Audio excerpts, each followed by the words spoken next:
you to properly show them how to floss and brush. Do you think you could do it? Hi, my name is Michelle Register.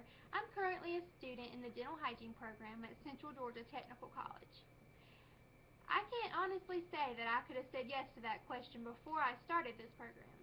So today I'm going to talk to you how to properly clean your teeth in between your 6 months cleaning visits with your dental hygienist. The first thing you want to do is floss. I know no one likes to do it. Actually, 90% of people do not floss regularly. But today I'm going to show you how to properly floss using a regular piece of floss, and then I'll show you some little tricks to make it a little bit easier for you. Alright, the first thing you want to do is take a piece of floss and wrap it around your middle finger. Alright, when it's wrapped around your middle finger, you want to have your pointer finger and your thumb to make it easier to grip. Alright, you wiggle that down in between your teeth, and then you want to create a C shape around your tooth. Once the C shape is established, you want to go up and down 4 or 5 times, making sure you go underneath your gum line. Alright, for people that don't like to floss with a regular piece of floss, they do make things called floss pickers. We generally just recommend these for children because they don't have the dexterity in their hands required to use regular floss, and the only issue we have with these is you can't get any piece of floss in between each teeth. So you're kind of transferring bacteria from one tooth to another. But, as the saying goes, something's better than nothing. So, you take the floss picker and you wiggle it down in between your teeth, just like you would a piece of floss. Make sure you do it carefully though, because you don't want to snap the floss in between your teeth and create trauma. So, wiggle it down in between your teeth, pull it hard enough to where it creates a C shape around the tooth, and go up and down 4 or 5 times. Alright, for people with arthritis, they can use something called a floss holder. The handle's big enough to where they can maintain a grip. Now for people that have braces or bridges, they can use something called floss threaders. I'm trying to get, there you go. It's just a little piece of plastic on the end of the floss, and what they do is they thread this underneath their brackets or underneath their bridges, and then they use it like they would a regular piece of floss. They wrap around their middle finger and so forth. Well, I can go ahead and tell you, people with braces, especially teenagers, they're not going to go through this. This is very tedious and it's hard to do.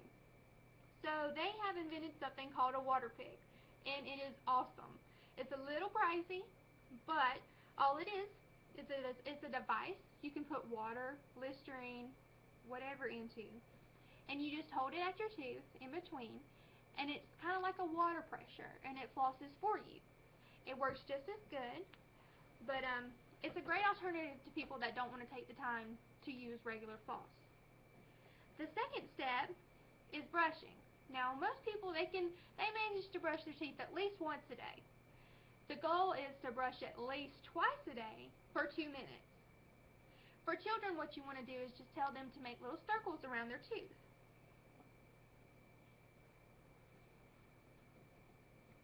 And you want to make sure they do it all the way around. You want to make sure they get the tops of their teeth and the inside of their teeth.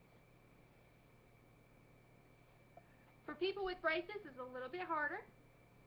They have to go and point the bristles down at the brackets and go all the way around, and then they have to go underneath the brackets all the way around, and then they can go on to doing the tops of the teeth and the insides.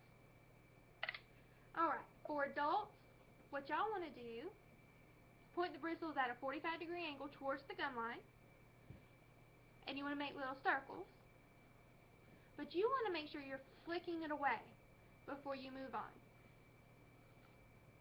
You want to do that all the way around. You want to do it for the top and the bottom teeth. But for the bottom teeth, you would kind of be pointing it down at a 45-degree angle and flicking up instead of down. Then you would move on to the top, and then you would move on to the inside.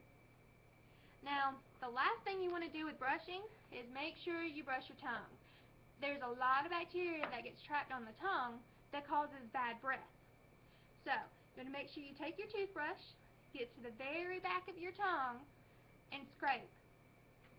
Now, if you're someone like me and can't handle the toothbrush going that far back, they make awesome things called tongue scrapers. Now, as you can see, this one's just a piece of plastic. It moves very easily. They're very cheap in the dental aisle. What you do is you put it in a C shape, go to the way back of the tongue, and scrape down.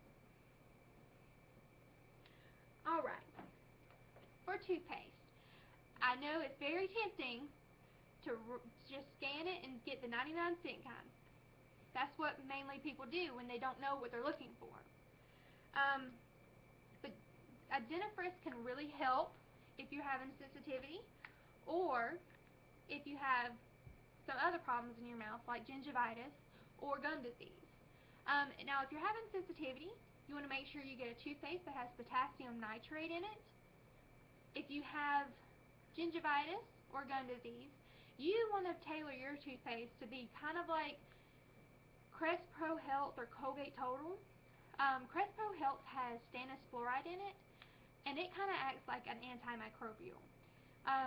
Colgate Total has triclosocin in it, and it actually is antimicrobial. So those work for you in more ways than one. They all have fluoride in them.